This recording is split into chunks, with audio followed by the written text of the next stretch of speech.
Welcome to Discover Your Dreams. This space is rooted in the grounded life philosophy, where inner peace becomes the foundation for purposeful living. Here we explore emotional regulation, self-awareness, alignment, and self-trust, not as goals to achieve, but as practices that help us return to ourselves. Because life doesn't become meaningful when we become someone else.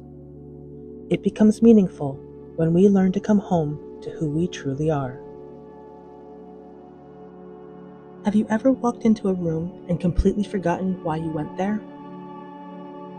Or tried to remember something you know you've known for years, only to think of it an hour later when you finally relaxed? Or maybe you've practiced healthy coping skills. You've read the books. You've done the work. Yet in the middle of stress, you react in ways that don't feel like you. If you've ever wondered, why can't I remember what I know when I need it most? Today, I want to reassure you, you're not broken. You're human. And once you understand what's happening inside your brain and your nervous system, you'll begin treating yourself with much more compassion. One of the biggest misunderstandings about stress is believing it only affects our emotions. It doesn't. Stress changes how we think. When your nervous system senses danger, whether it's a genuine emergency or simply emotional overwhelm, your brain begins to shift its priorities. Energy is redirected away from reflection, creativity, and long-term thinking, and toward protection and self-preservation. Instead of asking, what is the wisest response? It begins asking, how do I survive this? Those are two very different questions. The first invites perspective, patience, and discernment. The second is focused on immediate safety. It narrows our attention, speeds up our reactions, and encourages us to look for threats, solutions, or escapes as quickly as possible. This is why stress can make us more reactive, more impulsive, and more likely to assume the worst. It can become harder to access the calm, thoughtful part of ourselves that we rely on when making important decisions.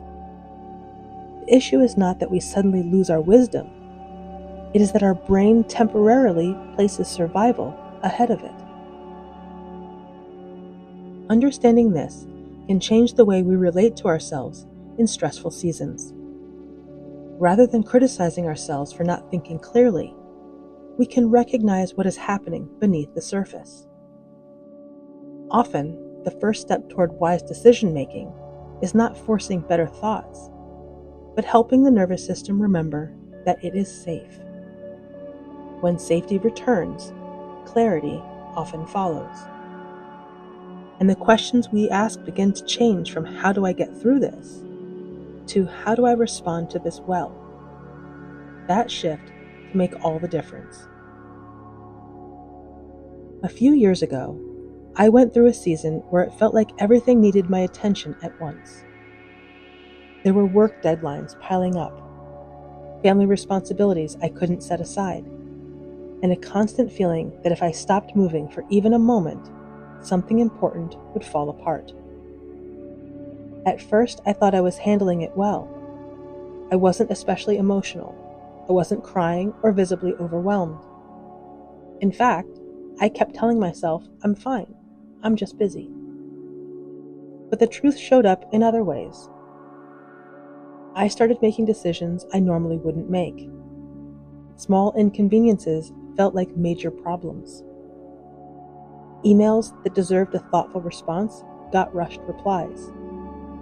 Conversations became shorter. My patience wore thin.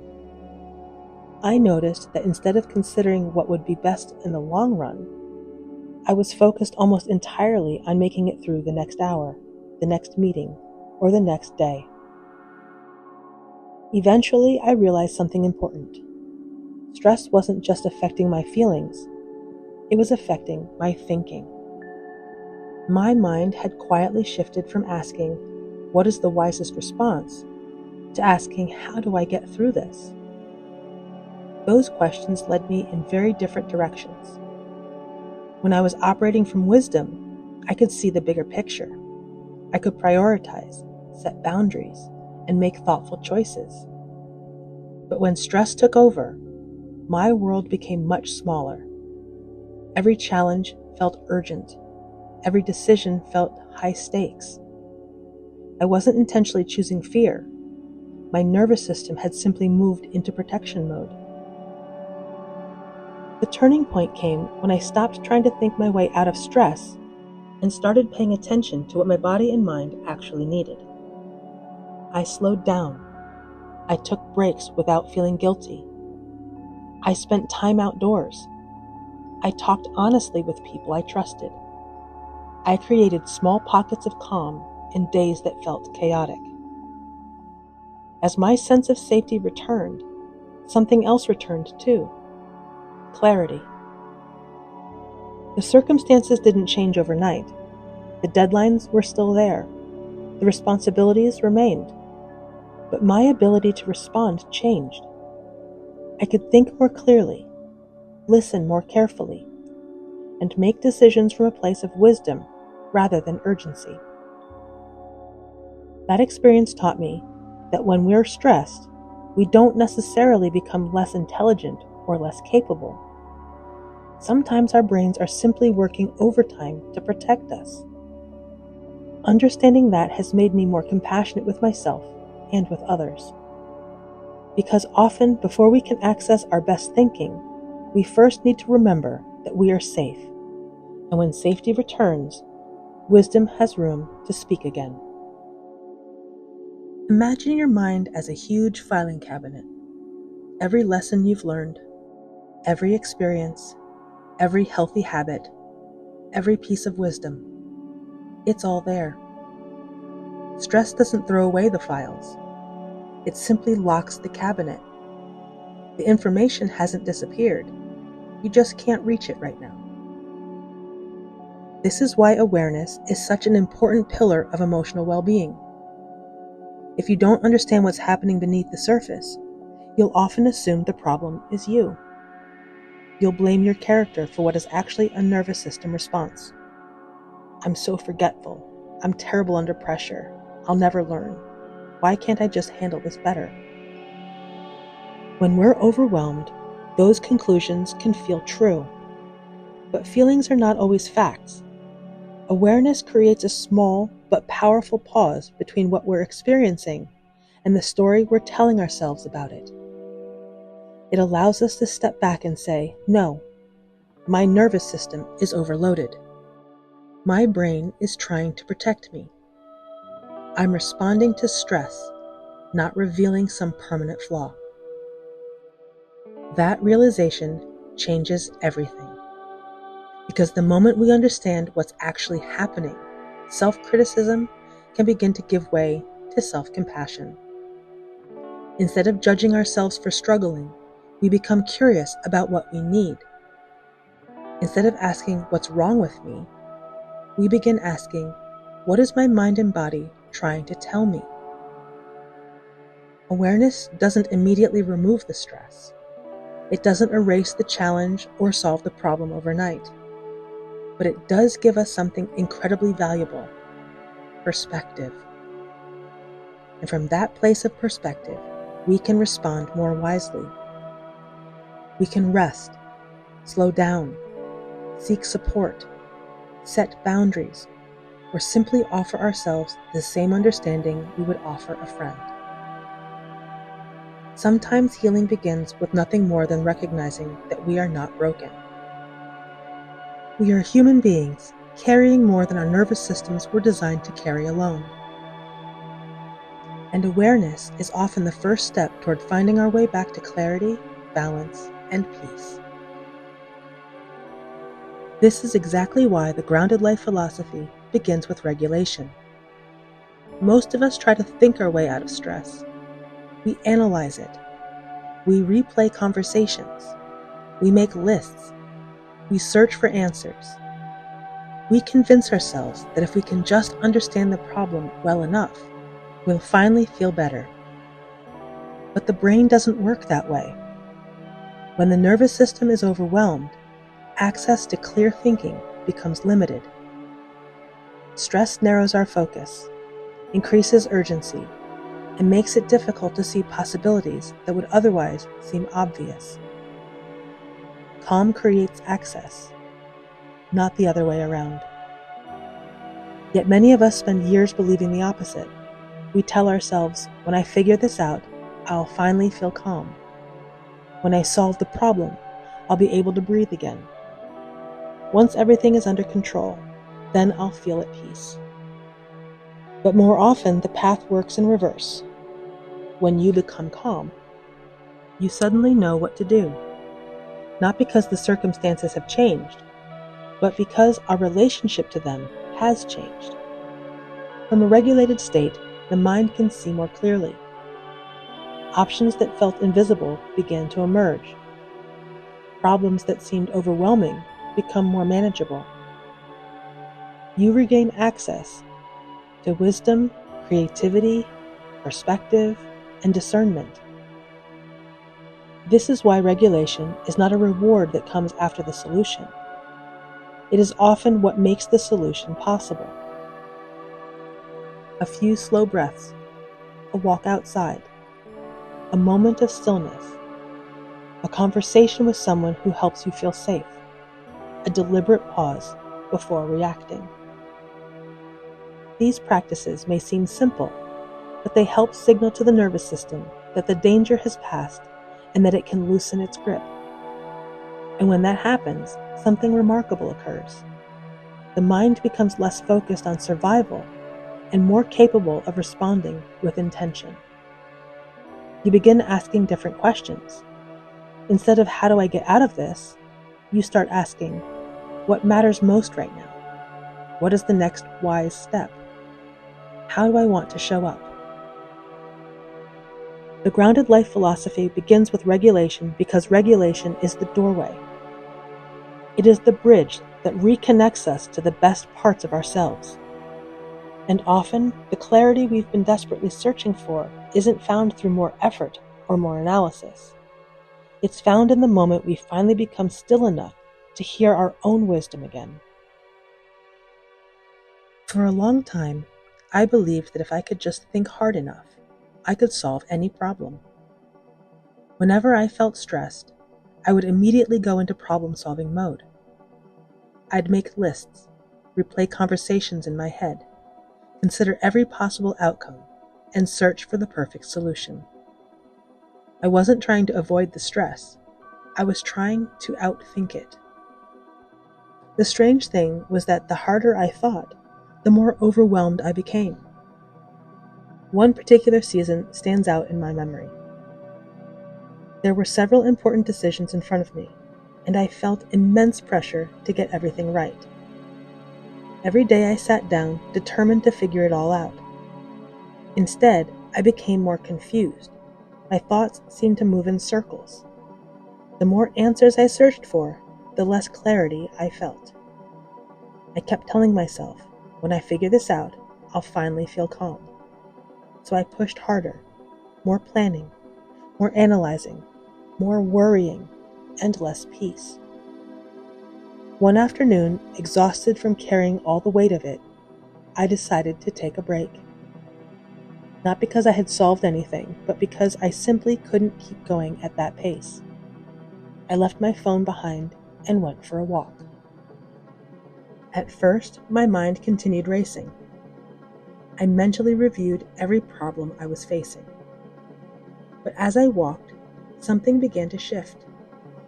My breathing slowed. My shoulders relaxed. The urgency that had been gripping me all week softened just a little. For the first time in days, I wasn't trying to fix anything. I was simply allowing myself to be present. And that's when something surprising happened. The clarity I had been desperately chasing suddenly appeared. Not all at once, not as some dramatic breakthrough, just a quiet realization of what my next step needed to be. The situation hadn't changed, the problems hadn't disappeared, but I had changed. My nervous system was no longer sounding every alarm. My mind was no longer trapped in survival mode. And because of that, I could finally access the wisdom that had been there all along. That experience taught me something I have never forgotten. Calm is not always the result of clarity. Often clarity is the result of calm. For years, I believed peace would arrive after I solved every problem. Now I understand that peace is often what allows us to see the solution in the first place. When I feel overwhelmed today, I still have the temptation to think my way through it. But I try to remember that my first job is not always to find the answer. Sometimes, my first job is simply to become grounded, to breathe, to slow down, to reconnect with a sense of safety. Because I've learned that when the mind becomes calm, wisdom has room to speak. More often than not, the next right step reveals itself when I stop forcing it and start creating the conditions for clarity to emerge. This is one of the reasons I encourage people to stop criticizing themselves during difficult seasons. When life feels heavy, many of us instinctively become our own harshest critics. We tell ourselves we should be handling things better. We compare ourselves to who we used to be. We judge our exhaustion, our emotions, our mistakes, and our struggles. But self-criticism rarely creates the change we're hoping for. In fact, it often creates more stress. And more stress means an already overwhelmed nervous system has even more to carry. The mind becomes busier, the body becomes tenser, the sense of threat grows stronger, which makes it even harder to access clarity, wisdom, patience, and sound judgment. It becomes a painful cycle. We feel overwhelmed, so we criticize ourselves. The criticism creates more stress. The added stress makes it harder to function at our best. Then we criticize ourselves even more. What many people don't realize is that self-compassion is not the same as making excuses or lowering standards. Self-compassion is simply responding to our own struggles with the same understanding and kindness you would offer someone you care about. It sounds like, "This is really hard right now. No wonder I'm feeling overwhelmed. I'm doing the best I can with what I'm carrying. I don't need to be perfect to deserve grace." Compassion isn't just emotionally healthy, it's neurologically helpful. A compassionate response helps signal safety to the nervous system. It reduces the internal battle and creates space for the brain to move out of protection mode. From that place, we are better able to think clearly, learn from our experiences, and respond wisely. Ironically, the voice we believe will push us forward is often the very thing holding us back. And the gentleness we fear may make us complacent is often what helps us regain our footing. Sometimes the most productive thing we can do in a difficult season is to stop fighting ourselves. Because healing, growth, and wisdom tend to flourish in environments of safety, not shame. When we replace self-judgment with self-compassion, we don't become weaker, we become more grounded.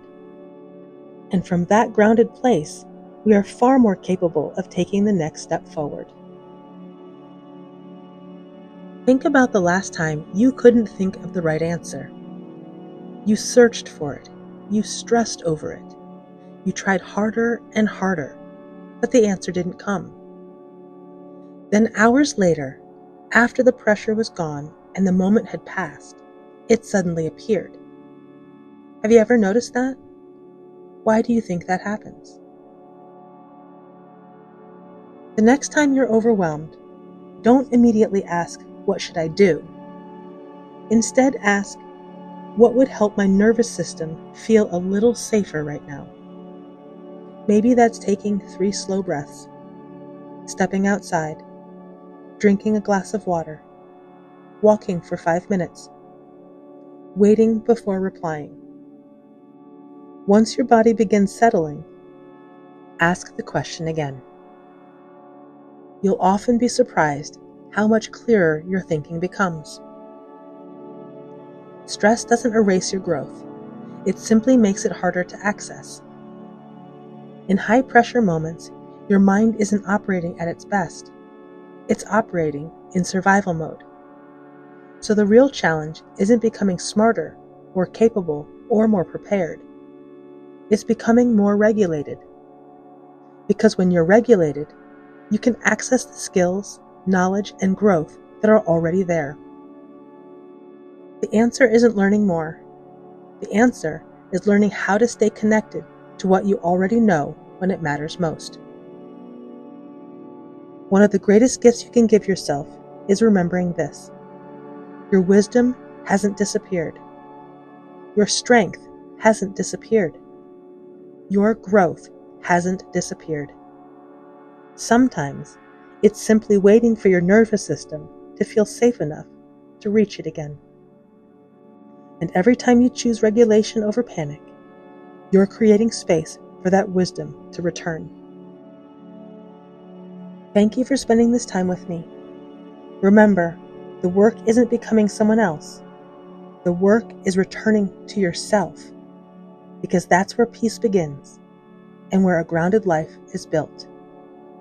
Until next time, take good care of yourself.